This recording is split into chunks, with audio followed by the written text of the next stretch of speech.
ప్రభు యొక్క శరీరంలో ఆయన రక్తంలో పాలు పొందుట కొరకే దేవుడు తన వాక్యం ద్వారా మనతో మాట్లాడినట్టు ప్రార్థన చేసుకుందాం. ప్రార్థనలు ఏకీభవించండి. ప్రార్థన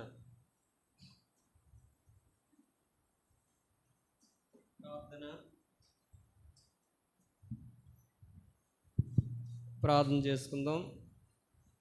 ఆరోగ్యవంతులుగా ఉన్న వారందరూ మోకరించండి. ఒకవేళ ఏదైనా దేహంలో బలహీనత ఉంటే ఏకీభవించండి.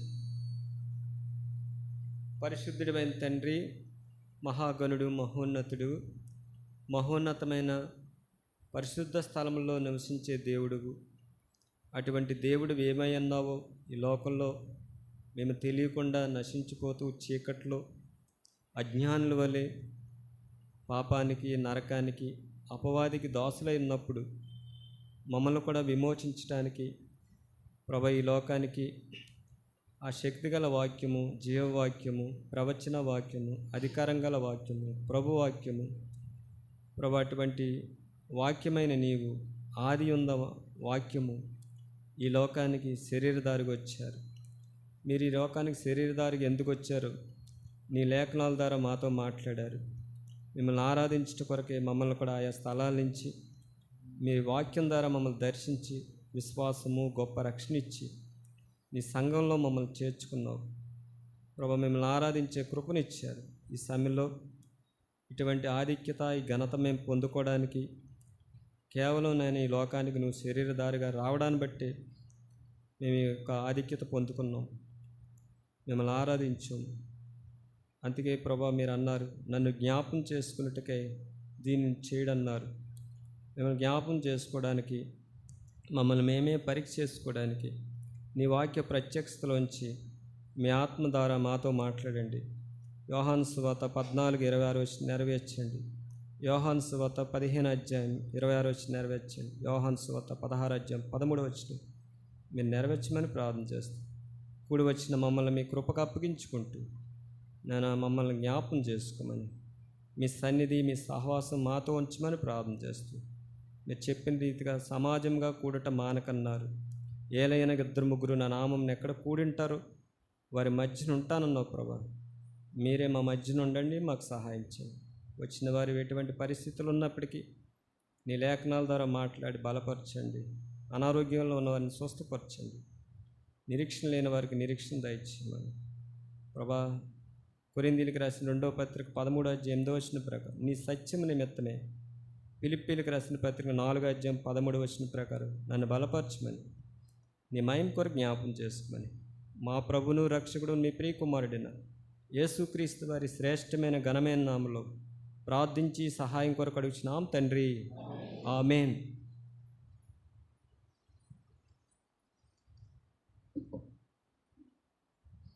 పరిశుద్ధ గ్రంథంలోంచి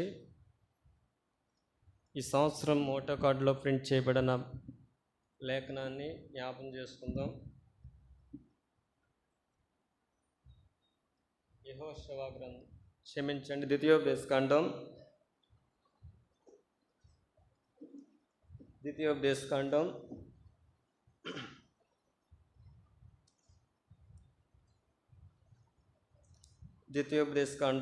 31వ అధ్యాయము చూడండి. బాగా మీకు ముందుగా ఉంది కాబట్టి ఫ్లెక్సీల్లో 31వ అధ్యాయము 8వ వచనం. నీ ముందర నడిచేవాడు యెహోవా, ఆయన నీకు తోడయుండును, ఆయన నిన్ను విడవడు, నిన్ను ఎడబాయడు. భయపడకము, విస్మయం అందకము. చాలండి. ఈ సంవత్సరం మోటో కార్డులో ప్రింట్ చే నీ ముందర నడిచేవాడు యెహోవా. ముందర నడిచే వ్యక్తిని ఏమంటారు చెప్పండి?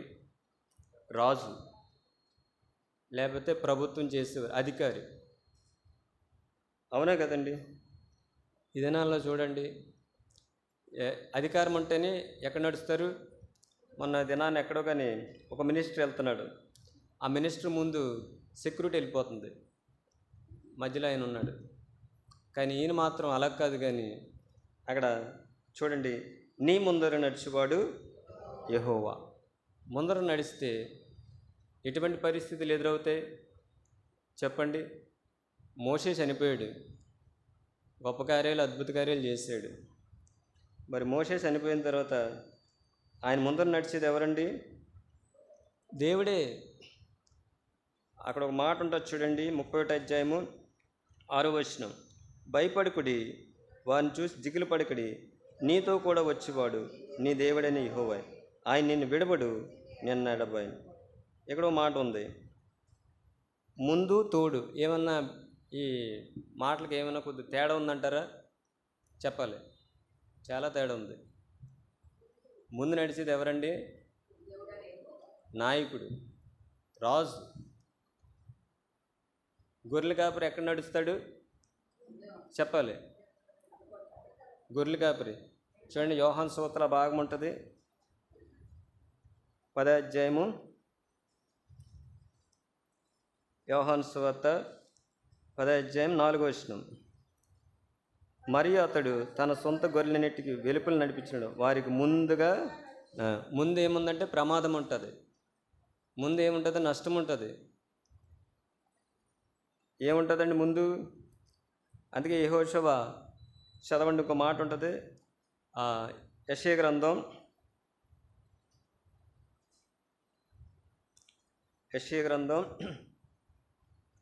45వ అధ్యాయము 2వ వచనం. నేను నీకు ముందుగా పోవచ్చు, మెట్టగానున్న స్థలములను అంటే మెట్టగా ఉన్న స్థలాలను ఏం చేస్తాడండి ప్రభు? సరళం. అంటే ముందుగా పోతాడు. అక్కడ మనం ఇందాక చదివాం, నీ ముందర నడిచేవాడు అంటే ఏదో ఆపద ఉంది, ఏదో అపాయం ఉంది, యుద్ధాలు ఉన్నాయి, శత్రువులు ఉన్నారు. వాటికి ముందుగా ఎవరు వెళ్తారండి చెప్పాలి? యెహోషువ కంటే ముందు ఎవరున్నారు? దేవుడు వెళ్తాడు. మీకు బాగా అర్థం అవ్వాలంటే ఒక మాట, యవనస్తులు వివాహం చేసుకున్నారు. వివాహం చేసుకున్న కాడి నుంచి వాళ్ళు ఎలా ఉంటారండి చెప్పాలి? చాలామంది వివాహాలు అయినాయి కదా, తోడుగా ఉంటారు. భార్యాభర్తలు ఎలా ఉంటారండి? ప్రక్క పక్కన ఉంటేనే తోడు. నిజమే కదా? భార్యాభర్తలు ఎలా ఉంటారండి? ప్రక్క పక్కనే ఉంటారు, తోడది. ప్రభు చూడండి, నీకు అక్కడ మాట చదవండి, ద్వితోపదేశకాండం, నీతో కూడా వచ్చేవాడు యెహోవాయే, నీ ముందర నడిచేవాడు యెహోవాయే. ముందర నడుస్తాడు, నీతో కూడా నడుస్తాడు. మరి వాళ్ళు ఏం చేస్తారంటే కొన్ని విషయాలు తెలుసుకుని చూడండి, యెషయా గ్రంథం 52వ అధ్యాయము చదవండి. యెషయా గ్రంథం 52వ అధ్యాయము 7వ వచనం చదవండి. సువార్త ప్రకటించుచు, సమాధానం చాటించుచు,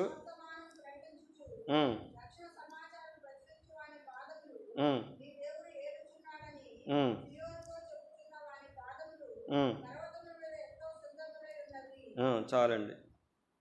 52వ అధ్యాయము 7వ వచనం ఏముందంటే, సువార్త ప్రకటించుచు, సమాధానం చాటించుచు, సువర్తమానం ప్రకటించుచు, రక్షణ సమాచారం ప్రచురించి వాని పాదములు, నీ దేవుడు ఏలుచున్నాడని సియోన్తో చెప్పుచున్న వాని పాదములు పర్వతముల మీద ఎంతో సుందరంగా ఉన్నాయంటే. ఎలా ఉన్నాయంటే పాదాలు? చాలామంది ఈ దినాల్లో ఏంటంటే, ఈ తరంలో ఎక్కువ ఏంటంటే ఏం చేస్తున్నారంటే శరీరాన్ని చూసుకుంటున్నారు. తలలకు రంగులు వేసేసుకోవడం, శరీరాలకి రకరకాల. నిజంగా చెప్పండి, వయసు పెరుగుతుంది, తల వెంట్రుకలు తెల్లగా వస్తున్నాయి, ఇది తెలీదా? నిజమే కదా? చాలామంది ఏమనుకుంటారంటే సుందరంగా ఉండాలని ఆశిస్తున్నారు. కానీ ప్రభు దృష్టికి ఉండాలి. మన అంతరంగం దేవుని దృష్టికి ఎలా ఉండాలండి చెప్పాలి? హృదయ శుద్ధి గల వారు ధన్యులు, దేవుని చూసేది. కానీ ఈ దినాల్లో ఏంటంటే పెద్ద వయసు వచ్చినా కానీ ఎలా కనబడాలనండి?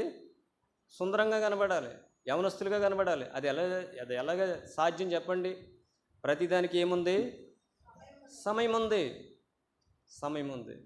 ఒక దినాన్న జెహోషమ్మకి అక్క, ఆవిడ పిలిప్ ఆంటీ, ఆవిడ తెల్ల చీర కడుతుంది.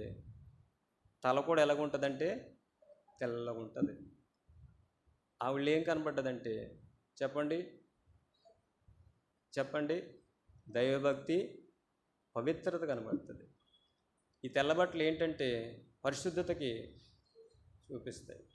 ఈ శ్రమలు చాలామంది సుందరంగా ఉండాలని ఆశిస్తారు, కానీ పైకి కనబడాలని ఆశిస్తారు, కానీ దేవుని దృష్టికి మనం ఎలాగున్నాం చూడండి. ఆ పాదాలు ఎలా ఉన్నాయంటే చూడండి, సువార్త ప్రకటించు, సమాధానం చాటించు, సువర్తమానం ప్రకటించు, రక్షణ సమాచారము ప్రచురించు అని పాదాలు చాలండి. ఆ పాదాలంట సుందరంగా ఉన్నాయంట. రెండవదిగా చూస్తే నీ దేవుడు ఏలుచున్నాడని సియోనుతో చెప్పుచున్న వాని పాదములు ఎలా ఉన్నాయండి? సుందరంగా ఉన్నాయండి. మరి ఎవరు ఏలాలి? దేవుడు ఏలాలి. దేవుడు ఏడాలి.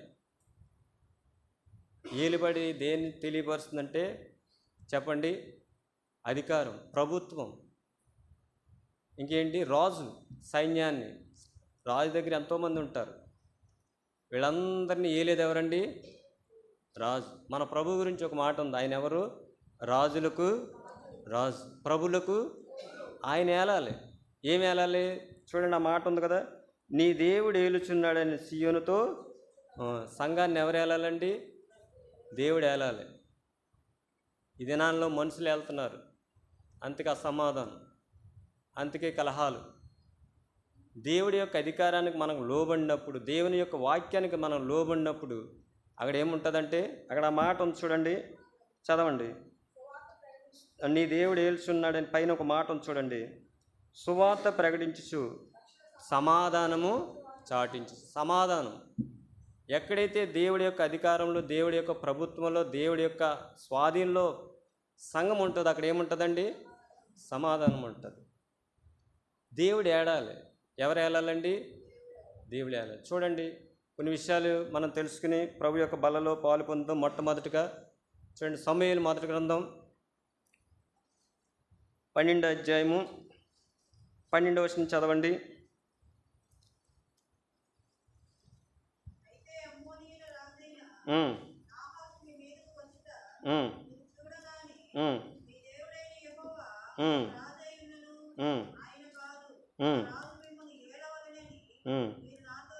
చాలండి. ఇక్కడ మాట సమూయేలు మొదటి గ్రంథం 12వ అధ్యాయం 12వ వచనం ఏముందంటే, అయితే అమ్మోనీయుల రాజైన నాహోష్ మీ మీదకు వచ్చుట మీరు చూడగానే మీ దేవుడైన యెహోవా మీకు రాజై ఉన్నను, ఆయన కాదు ఒక రాజు మమ్మల్ని ఏలవలనని మీరు నాతో చెప్పిద్దిరి. చూసారండి, ఎవరు ఏలాలంట? దేవుడొద్దు, ఒక మనుషుడు ఏలాలి. ఆ మనుషుడు ఎవరంటే సౌలు. చూడండి, ఆ మాట మరలా చదవండి. వాళ్ళకి భయం వేసింది. అయితే అమ్మోనీయుల రాజైన నాహోషు మీ మీదకు వచ్చినప్పుడు మీరు చూడగానే మీ దేవుడైన యెహోవా, ఆల్రెడీ వాళ్ళకి రాజుగా ఉన్నాడు ప్రభు, కానీ దేవుడు మాకు వద్దు. దేవుడే రాజు, వాళ్ళ పక్షాన యుద్ధాలు జరిగించేది దేవుడే. ఐగుప్తు దేశంలోంచి ఫరోతోటి ఆ యొక్క ఆశ్చర్యకార్యాలు, గొప్ప కార్యాలు చేసిందంతా దేవుడే. వారిని విమోచించింది దేవుడే. వారికి రాజుగా ఉన్నది దేవుడే. వారికి పగలు మేఘస్తంభంగా, రాత్రి అగ్నిస్తంభంగా ఉన్న దేవుడే. ఆ విమోచించిన దేవుడిని వీళ్ళు ఏమంటున్నారండి? ఆయన వద్దు, ఆయన ఏలుబడిలో, ఆయన ప్రభుత్వంలో మేము ఉండం. మాకెవరు కావాలి? మాకు ఒక మనుషుడు కావాలి, ఒక రాజు కావాలి. చూడండి, ఆ మాట మరలా చదవండి 12. అయితే అమ్మోనీయుల రాజైన నాహోషు మీ మీదకు వచ్చుట మీరు చూడగానే మీ దేవుడైన యెహోవా మీకు రాజుగా ఉన్నాను, ఆయన కాదు ఒక రాజు మమ్మను ఏలవలనని మీరు నాతో చెప్పిరి. చూసారండి, రాజు ఏలాలి. అయితే అక్కడ యెషయా గ్రంథం 52వ అధ్యాయంలో ఏముంది? నీ దేవుడు ఏలుచున్నాడు. దేవుడు ఏలాలి, ఎందుకంటే ఆయనే ప్రభుత్వం కలిసి. చూడండి, ఆ మాట ఉంటుంది సమూయేలు మొదటి గ్రంథం 8వ అధ్యాయము 4వ వచనం కానీ చదవండి. సమూయేలు మొదటి గ్రంథం 8వ అధ్యాయం 4వ వచనం కానీ. ఇశ్రాయేలు పెద్దలందరూ కూడి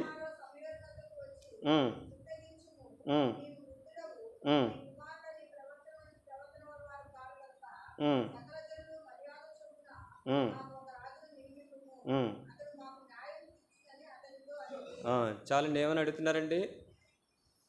దేవుడు తీర్చడా? మనుషులు తీర్చాలా, దేవుడు తీర్చాలా?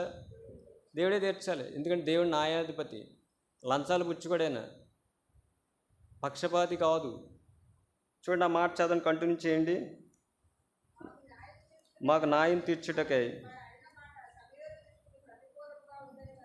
ఉమ్,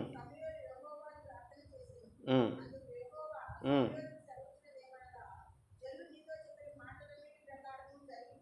ఉమ్. ప్రభువు చెప్తున్నాడండి, ప్రవక్తని విసర్జించలేదు కానీ ఎవరిని విసర్జించారండి? వీళ్ళు దేవుడిని విసర్జించారు. మా ముందు ఎవరు నడవాలి? చదవండి ఆ మాట ఉంటుంది 20 వచ్చిన కాడి నుంచి చదవండి. జనములు చేయ రీతిని మేమును చేయనట్లు మాకు రాజు కావాలను, మా రాజు మాకు న్యాయం తీర్చును. ఎవరు పోతారంటే ముందు? దేవుడు వద్దు, ఎవరు వెళ్ళాలి? రాజు కావాలి. ఆ సౌలు ఎటువంటి వాడు చెప్పండి? అధికారం, వ్యామోహం, స్వయాన అల్లుడిని కూడా చంపడానికి పరుగులు ఎత్తాడు, చంపడానికే చూశాడు. దావీదేమో సౌలుకి మేలు చేశాడు, రాజ్యాన్ని కాపాడాడు. ఈయన ఏం చేశాడండి? దావీదునే చంపడానికి వ్యామోహంతో ఇంకా శత్రువులను విడిచిపెట్టేశాడు. ఎవరిని పట్టుకుంటాకండి? దావీదుని పట్టుకుంటాకి. వీళ్ళేమని అడుగుతున్నారు చూడండి ఆ మాట మళ్ళీ చదవక 20 వచ్చిన. జనములు చేయ రీతిన మేమును చేయనట్లును మాకు రాజు కావాలను, మా రాజు మాకు న్యాయం తీర్చును, మా ముందర పోసి అతడే మా యుద్ధములు జరిగింది. గొలియాతు వచ్చాడు, వెళ్ళాడండి యుద్ధానికి. చెప్పాలి, ఎలాగున్నాడు? సామాన్యుడిలాగా ఉన్నాడు. కానీ ఆ దినాన దేవుడు ఎవరిని ఏర్పాటు చేసుకున్నాడు? దావీదు. చూసారు, వీళ్ళేమంటున్నారు? మా యుద్ధాలు జరిగించేది ఎవరు? మా రాజు. దేవుడి గురించి ఒక మాట ఉంటుంది చూడండి, కీర్తన గ్రంథం 24 అధ్యాయం చదవండి. ఈ రాజుని వద్దన్నారు వాళ్ళు, మానవుడు కావాలన్నారు. కీర్తన గ్రంథం 24 అధ్యాయము చదవండి. ఇక్కడ ఒక మాట ఉంది 7వ వచనం నుండి. అదే 24 కీర్తన 24 7వ వచనం నుండి. గుమ్మములారా మీ తలలు పైకెత్తుకునుడి, మహిమగల రాజు ప్రవేశించినట్లు పురాతనమైన తలుపులారా మిమ్మల్ని లేవనెత్తుకునుడి. మహిమగల రాజు, ఈ రాజు ఎవరు? బలశౌర్యము గల యెహోవా, యుద్ధశూరుడైన యెహోవా. గుమ్మములారా మీ తలలు పైకెత్తుకునుడి, పురాతనమైన తలుపులారా మహిమగల రాజు ప్రవేశించుడు, మిమ్మల్ని లేవనెత్తుకునుడి. మహిమగల ఈ రాజు ఎవరు? సైన్యములకు అధిపతి యెహోవాయే, ఆయనే మహిమగల ఈ రాజు. మాకు వద్దంటున్నారు వాళ్ళు. మానవ మాత్రుడైన రాజు కావాలి, మా యుద్ధాలు జరిగించాలి, మాకు న్యాయం తీర్చాలి, మాకు ముందుగా నడవాలి. నిత్యమైన రాజుని వద్దంటున్నారు. చూడండి ఒక మాట ఉంటుంది కీర్తన గ్రంథం, దేవుడి యొక్క ఏలుబడి వద్దు, ఎవరు ఏలాలండి? మనుషులే ఏలాలి. చూడండి ఒక మాట ఉంటుంది కీర్తన గ్రంథం 93వ అధ్యాయం 2వ వచనం. పురాతన కాలం నుండి నీ సింహాసనం స్థిరమాయను, సదాకాలము ఉన్నవాడువు నీవే. సదాకాలం ఉన్న రాజొద్దు, మాకెవరు కావాలండి? మా అంటే సౌలు ఎంతకాలం బతికాడు? ఆయన గురించి ఒక మాట ఉంటుంది చూడండి, సమూయేలు మొదటి గ్రంథం. ఎంతకాలం ఏలేడు చూడండి, అది కూడా ఉంటుంది. సమూయేలు మొదటి గ్రంథం 13వ అధ్యాయము 1వ వచనం చదవండి. 30 ఏండ్ల వాడే. ఎన్ని సంవత్సరాలు ఏలేడండి? 2 సంవత్సరాలే. చదవండి మాగాన్ని. సౌలు 30 ఏండ్ల వాడే ఏలారంభించిన, అతడు 2 సంవత్సరములు ఇశ్రాయేల్ని ఏలాడు. 2 సంవత్సరాలు ఏలాడు. సరే అండి, అంతకుముందు వాళ్ళు కోరుకున్నది ఏంటంటే మాకు రాజు కావాలి, ఈ రాజు మా ముందర నడుస్తాడు, మాకు న్యాయం తీరుస్తాడు, మా యుద్ధాలు జరిగిస్తాడు, మాకు విజయం ఇస్తాడని అనుకుంటే ఆ రాజు ఏలేడండి. ఎన్ని సంవత్సరాలు ఏలాడు? 2 సంవత్సరాలు. తర్వాత దేవుడు దావీదుని ఏర్పాటు చేసుకున్నాడు. ఆ పక్కన ఉంటుంది చూడండి 13వ అధ్యాయము 14వ వచనం. యెహోవా తన చిత్తానుసారమైన మనసు గల ఒకరిని కనుగొన్నాడు, నీకు ఆజ్ఞాపించిన దాన్ని నీవు గైకొనకపోదు కనుక యెహోవా తన జనుల మీద అతన్ని అధిపతిగా నియమించి. దేవుడే తీసేసాడు ఆ రాజుని. ఎందుకని చెప్పండి? దేవుడి యొక్క ఆజ్ఞని ఏం చేశాడైనా? గైకొనలేకపోయాడంట. ఇజ్రాయేల్ ఏమడుగుతున్నారు? నువ్వు మాకొద్దు, నువ్వు మమ్మల్ని ఏలొద్దు, సదాకాలం ఉండే రాజు వద్దు, ఎవరు కావాలి? ఏ రాజు కావాలండి? మనుషులు కావాలి, మనుషులు కావాలి. ఈ సమయంలో చూడండి, ఒక మాట ఉంటుంది. 8వ అధ్యాయము, సమూయేలు మొదటి గ్రంథం 8వ అధ్యాయము 18వ వచనం కానీ చదవండి.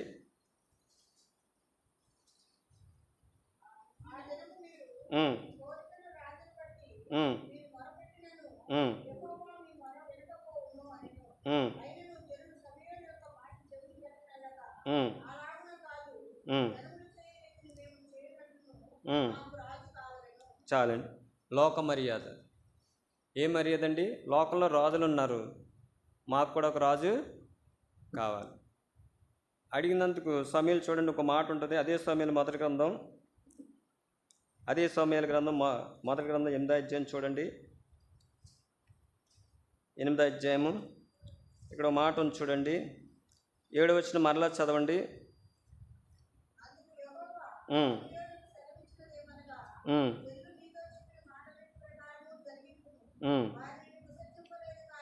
ఉమ్, ఉమ్, చాలండి.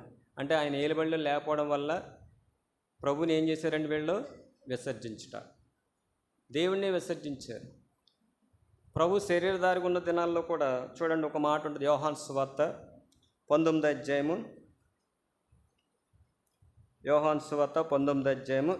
వీళ్ళు కూడా చూడండి, ప్రభు వద్దంటారు. 19వ అధ్యాయము 14వ వచనం కానీ చదవండి. ఆ దినము పస్కాను సిద్ధపరచు దినము. ఉమ్, ఉమ్, ఉమ్, ఉమ్, 14వ వచనం చదవక, ఆ దినము పస్కా సిద్ధపరచు దినము, అప్పుడు ఉదయము 6 గంటలు కావచ్చును. అతడు ఇదిగో మీ రాజు అని యూదులతో చెప్పగా, అందుకు వారు ఇతని సంహరించము, సంహరించము, సిలువవేము అని కేకలు వేసిరి.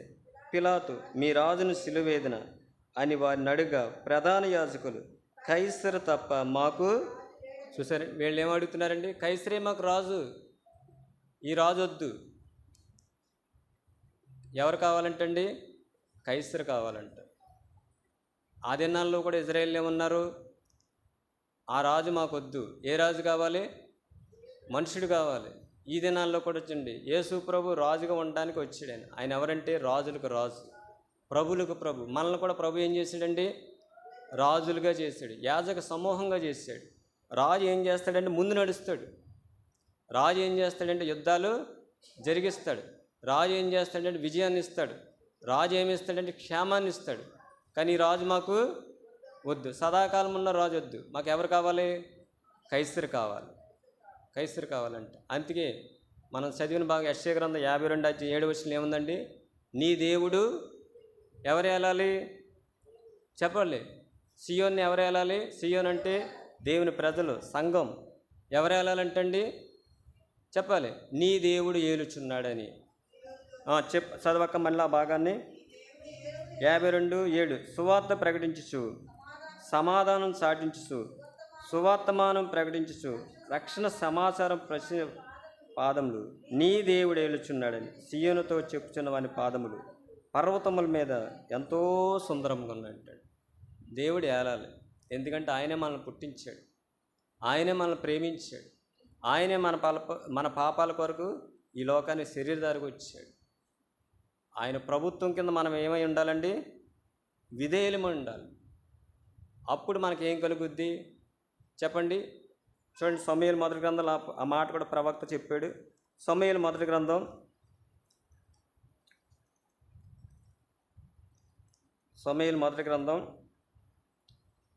12వ అధ్యాయము 14వ వచనం. మీరు యెహోవా యందు భయభక్తులు కలిగి ఆయన మాట విని ఆయన సేవించి ఆయన ఆజ్ఞను భంగం చేయక మీరును మిమ్మును ఏలు రాజును మీ దేవుడైన యెహోవాను అనుసరించిన ఎడల అదే ఆ రాజ్యానికి ఏముంటుందండి? క్షేమం. ఎప్పుడు ఉంటుంది చెప్పండి. మీరు యెహోవా యందు భయభక్తులు కలిగి ఆయన మాట విని ఆయన్ని సేవించి ఆయన ఆజ్ఞను భంగం చేయక మీరును మిమ్మల్ని ఏలు రాజును మీ దేవుడైన యెహోవాను అనుసరించిన యెడల క్షేమం కలుగుతుంది. ఆ రాజ్యానికి క్షేమం ఉంటుంది. కానీ వీళ్ళు ఏమన్నారంటే, మాకు ఎవరు ఏలాలండి? మనుషులు ఏడాలి. కైసరే మాకు రాజు, యేసుప్రభు మాకు వద్దు. ఏమన్నారు? సంహరించుము, సిలువేసేమన్నారు అంతే. చూడండి, ఆ రాజు ప్రాణం పెట్టడానికి వచ్చాడు. ఆ బల్ల మనకి ఏం జ్ఞాపం చేస్తుంది? ఆయన మరణానికి ముందు వెళ్ళాడు. చూడండి, మార్క్స్ వార్తలో ఒక మాట ఉంటుంది. మార్క్స్ వార్త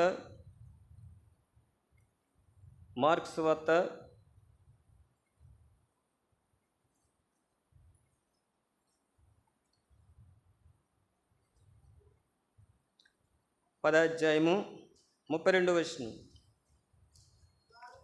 వారి ప్రయాణమై యెరూషలేముకు వెళ్ళుచుండిరి. యేసు వారికి ముందు ఎక్కడ నడుస్తున్నాడండి? ముందుగా నడుస్తున్నాడు. అంటే ముందు ఆయన మరణం ఉంది, కొరడా దెబ్బలు ఉన్నాయి, అవమానం ఉంది, నిర్లక్ష్యం ఉంది, తృణీకారం ఉంది. ఇవన్నీ కూడా భరించడానికి ఎవరు వెళ్తున్నారండి? శిష్యులందరూ ఏమైపోయారు? పారిపోయారు. అందుకే నీతిమంతుడి సింహం వలె ధైర్యంగా ఉంటాడండి. ప్రభు మరణాన్ని ముందు ఉంది. చూడండి, నా మాట మరలా చదవండి. 32. వారు ప్రయాణమై యెరూషలేముకు వెళ్ళుచుండిరి. యేసు వారికి ముందుగా నడుచుచుండగా. చూసారండి, ప్రభు ముందుగా నడుస్తున్నాడు. మన యోహాను సువార్త 10 కూడా చదివాం. ఆ గొర్రెలకి ఎవరు నడుస్తారు ముందు? చదవండి ఆ భాగాన్ని కూడా. యోహాను సువార్త 10 యోహాను సువార్త 10:4. మరియు అతడు తన సొంత గొర్రెలన్నిటిని వెలుపలికి నడిపించినప్పుడల్లా వాటికి ముందుగా నడుచును. చూసారండి, ఎలా నడుస్తాడంటే ప్రభు ముందుగా నడుస్తాడు. ఎందుకంటే ముందు గొర్రెలకి ఏముంటుంది చెప్పండి? ఏముంటాయి? నక్కలు ఉండొచ్చు, తోడేళ్ళు ఉండొచ్చు, లేదా సింహాలు ఉండొచ్చు, ఉండొచ్చు. వాటన్నిటిని తప్పించుకోవాలంటే కాపరి ఎక్కడ నడవాలండి? ముందుగా నడిచాడు. ఈ సమయంలో ఆ దినాల్లో ప్రభు యెహోషువకు చెప్తున్నాడు, ఆయన నీకు ముందర నడిచేవాడు యెహోవా. ఆయన ఏం చేస్తాడని మార్గాన్ని సరళం చేస్తాడు. ఈ సమయంలో అయితే వీళ్ళు ఏమన్నారంటే, మాకు నువ్వు వద్దు, ఎవరు కావాలి? మనుషుడు కావాలి, మనుషుడు ఏడబడాలి. అది మొట్టమొదటి. రెండోది చూడండి, కొలసీలు రాసిన పత్రిక 3:15. గత వారం కూడా ఇది జ్ఞాపం చేసుకున్నాం. క్రీస్తు అనుగ్రహించే సమాధానము. రెండోదికి ఏమి ఏలాలండి? సమాధానం ఏలాలి. ఏమి ఏలాలండి? ముందుగా ప్రభు ఏలాలి. క్రీస్తు అనుగ్రహించు సమాధానం మీ హృదయములలో ఏలాలి. సమాధానం ఏలాలి. ఈ దినాల్లో సమాధానం లేకపోతే ఏముంటుంది చెప్పండి? అక్కడ మాట రాయించారు, క్రీస్తు వాక్యము మీ హృదయములలో సమృద్ధిగా నివసించేది. క్రీస్తు ఏం అనుగ్రహిస్తాడంటే సమాధానాన్ని అనుగ్రహిస్తాడు. గత వారం కూడా జ్ఞాపం చేసుకున్నాం. ఎవరికి సమాధానం ఇస్తాడైనా చెప్పండి? ఆయనకి ఇష్టలైన వారికి భూమి మీద సమాధానం. ఎవరి ఇష్టలంటే ఎవరైతే ప్రభునందు విశ్వాసం ఉంచుతారో వారే ప్రభుకి ఇష్టలు. ఇంకెవరి ఇష్టలంటే యథార్థంగా ప్రవర్తించేవారు ఆయనకి ఇష్టలు. ఎందుకంటే వాళ్ళకి దేవుడు సమాధానం ఇస్తాడండి. చూడండి కొన్ని విషయాలు. మొట్టమొదటిగా కొరింథీయులకు రాసిన పత్రిక 7:15. చదవండి. కొరింథీయులకు రాసిన మొదటి పత్రిక 7:15. అవిశ్వాసి అయిన వాడు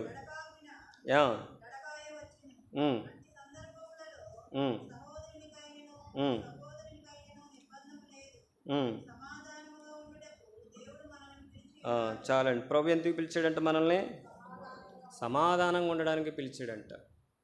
అందుకే యేసుప్రభు వారు కూడా అన్నారు, సమాధానపరచువారు ఎవరండి? ధన్యులు. వారు ఎవరు అనబడతారంటండి? దేవుని కుమారులు. మనిషి కుమారులు కదళ్ళు. ఎవరు కుమారులు? దేవుని కుమారులు అనబడతారు. సమాధానపరచువారు ధన్యులు. సమాధానంగా ఉండటానికి దేవుడు మనల్ని పిలిచి ఉన్నాడంట. ఇంకో మాట ఉంటుంది చూడండి, యెషయా గ్రంథం 32:17.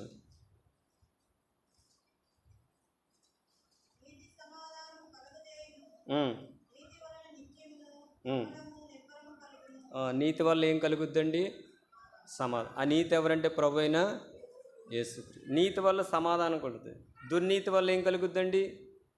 చెప్పాలి. నీతి, దుర్నీతి, సకల దుర్నీతి పాపమని రాయబడ్డ. చూడండి ఒక మాట ఉంది. యోహాను రాసిన మొదటి పత్రిక,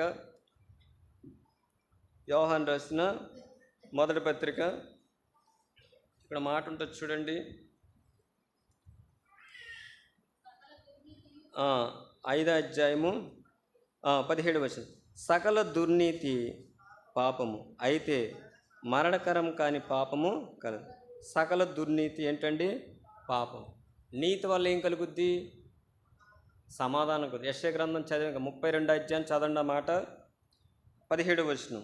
నీతి వలన సమాధానం. అంటే యేసుప్రభువు వారు కూడా ఈ లోకానికి ఎందుకు వచ్చాడంటే సమాధానం అనుగ్రహించడానికి వచ్చాడు. గత దినాల్లో కొలసీలకు రాసిన పత్రిక, ఆయన మరణం వల్ల ఏం కలిగిందండి? సమాధానం. ఆయన మరణించుడు ధర. ఆ బల్ల మనకి ఏం జ్ఞాపం చేస్తుందంటే ఆయన మరణాన్ని తెలియపరుస్తుంది.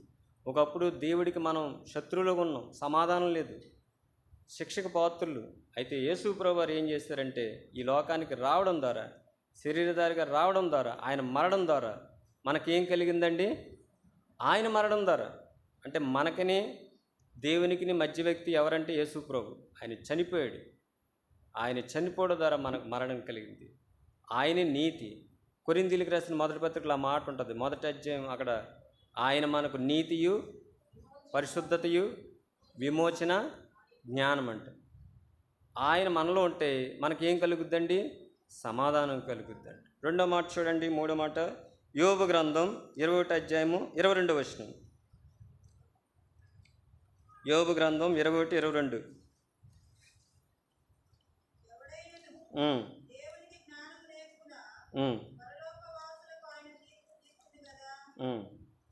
ఎంతక్క? 22, 20. క్షమించండి, 22, 20. ఆయనతో సహవాసం చేసిన ఎడల సమాధానం కలుగు. మొట్టమొదటిగా ఆయన సమాధానం అనుగ్రహిస్తాడు. నీతి వల్ల సమాధానం వస్తుంది. రెండవదిగా ప్రభుతో సహవాసం చేస్తే ఏం కలుగుద్దండి? అలాగున నీకు మేలు కలుగుద్దండి. అందుకే మనల్ని పిలుచుకున్నాడే. దేని పిలిచాడండి? సమాధానంగా ఉండడానికి పిలిచాడంట. ఎక్కడిని పిలిచాడు? లోకంలోంచి పిలిచాడు. దేని కొరకు పిలిచాడంటే, దేనికి పిలిచాడండి? సమాధానంగా ఉండడానికి పిలిచాడంట. ఎవరైతే ప్రభుతో సహవాసం చేస్తారో, ఎవరైతే ఆ నీతి కలిగి ఉంటారో వాళ్ళకి ఏముంటుంది? సమాధానం. అందుకే ప్రభు అన్నారు, క్రీస్తు అనుగ్రహించు. ఏమి వెళ్ళాలండి? సమాధానం వెళ్ళాలి. అధికారం కాదు, డబ్బు కాదు, పొలాలు కాదు, మనుషులు కాదు. ఎవరు వెళ్ళాలండి? సమాధానం వెళ్ళాలి.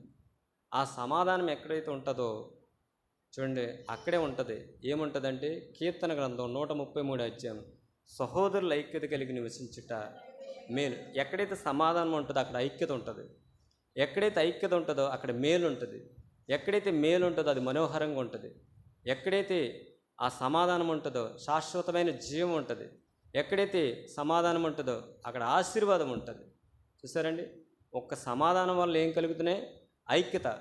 ఐక్యత వల్ల మేలు. మేలు వల్ల అది మనోహరంగా. చూడండి, పక్షులు వెళ్తుంటాయి ఆకాశంలో. 1, 2 వెళ్తే మనం చూడం, కానీ గుంపు గుంపులుగా వెళ్తాయి. అప్పుడు ఏం చేస్తారు మనుషులు? చూడాలి. అలాగే చూడండి, ఒకసారి మేము కూడా సువార్తకి వెళ్ళేటప్పుడు సేవకుల మీటింగ్లో అందరూ కొంతమంది తెల్లని వస్త్రాలు కట్టుకుని ఇద్దరిద్దరు వెళ్తూ ఉంటారు. చాలామంది వెళ్తూ ఉంటారు. వాళ్ళు కొంతమంది ఆశ్చర్యంగా చూస్తారు.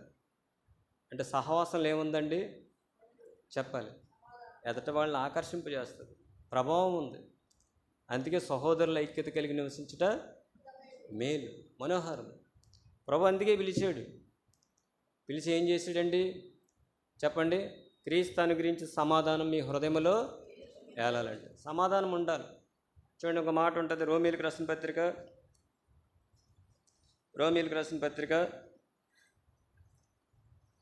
2వ అధ్యాయం 10వ వచనం. నేను ముగించేస్తాను. సత్క్రియలు చేయి ప్రతి వానికి, మొదటి యూదునికి గ్రీస్ దేశస్థుని కూడా మహిమయు ఘనతయు. సత్క్రియలు చేస్తే ఏముందండి? నీకు విశ్వాసం ఉంది, రైటే. ఏం చేయాలి? సత్క్రియలు చేయాలి. ఒకవేళ విశ్వాసం ఉండి సత్క్రియలు చేయలేదనుకుంటే ఆ విశ్వాసం ఎటువంటిదంటే మృతం. మన గత దినాల్లో రాహాబు ఆ వేసు గురించి తెలుసుకున్నాం. ఆమె ఏం చేసిందంటే వేగుల వారిని సమాధానంగా చేర్చుకుందంట. చేర్చుకున్నట ద్వారా ఆ క్రియని బట్టి తాను తన ఇంటి వారు రక్షణ. అదే సత్క్రియలు చేయాలి. సత్క్రియల వల్ల ఏం కలుగుద్దక్క? మళ్ళీ చదువు రోమిలకు రాసిన పత్రిక. సత్క్రియలు చేయ ప్రతి వానికి, మొదటి యూదునికి గ్రీసు దేశస్థుని కూడా మహిమయు ఘనతయు సమాధానం కలుగుద్దండి. 3 విషయాలు. మొట్టమొదటి నీతి వల్ల ఏం కలుగుద్దండి? సమాధానం. సత్క్రియల వల్ల మూడోది సహవాసం చేస్తే సమాధానం. ఒక మాట ఉంటుంది చూడండి, కీర్తన గ్రంథం 34 అధ్యాయం 14 వచనం. చదవక. కీడు చేయటం మాని మేలు చేయము, సమాధానం వెతికి. ఏం వెతకాలండి? సమాధానం వెతకాలి. ఎక్కడ దొరుకుద్ది? లోకల్లో ఎవరి దగ్గర దొరుకుద్ది సమాధానం? ఆయనే మన ప్రభు అయిన యేసుక్రీస్తు. ఆయనే మనకు సమాధానం. సమాధానకర్త యొక్క దేవుడు మీకు తోడేయుండును గాక అని గత వారంలో కూడా జ్ఞాపం చేసుకున్నాం. ఏం వెతకాలంటే అండి? సమాధానం వెతికి దాన్ని వెంటాడుము. చూసారండి? ఏం వెతకాలి? ఏది వెంటాడాలి? చెప్పండి. సమాధానం. సమాధానపరచువారు ధన్యులు, వారి దేవుని కుమారులను పడతారు. ఒక మాట ఉంటుంది, కీర్తన గ్రంథం 120 చూడండి. కీర్తన గ్రంథం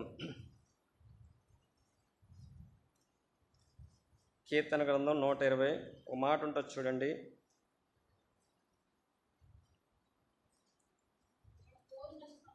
అదే అక్క, అదే చదువు. ఇక్కడ ఏమంటున్నాడంటే భక్తుడు, చదవండి 7వ వచనం, 127. నేను కోరినది సమాధానమే. చూసారండి?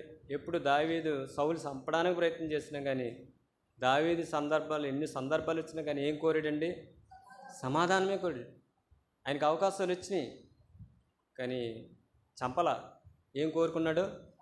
సమాధానం కోరు. ఈ సమయంలో ఆ సమాధానం మనం వెతకాలి, వెంటాడాలి. మనం కూడా ఏం కోరుకోవాలండి? సమాధానం కోరు. ఎక్కడైతే సమాధానం ఉంటుందో అక్కడ అభివృద్ధి ఉంటుంది. నిజమే కదా? తల్లిదండ్రులుగా కొట్టుకుంటున్నారు, తిట్టుకుంటున్నారు, పిల్లలు ఏమైపోతారండి? చెదిరిపోతారు. దేశానికి గొడవలు. ఏమైపోతుంది దేశం? ఇప్పుడు చూడండి, గ్యాస్ సిలిండర్ ఎంత కొరత ఇప్పుడు అందుబాటులో లేదు. చూసారా? కరువు వచ్చేస్తుంది. ఎక్కడైతే సమాధానం ఉంటుందో అక్కడ ఏముంటుంది? చెప్పాలి. అపాయం ఉండదు, నష్టం ఉండదు, సమృద్ధి ఉంటుంది, అభివృద్ధి ఉంటుంది. 2 విషయాలు మనం జ్ఞాపం చేసుకున్నాం. ఎవరు వెళ్ళాలండి? దేవుడు ఏలాలి. రెండోదిగా ఎవరు ఏలాలి?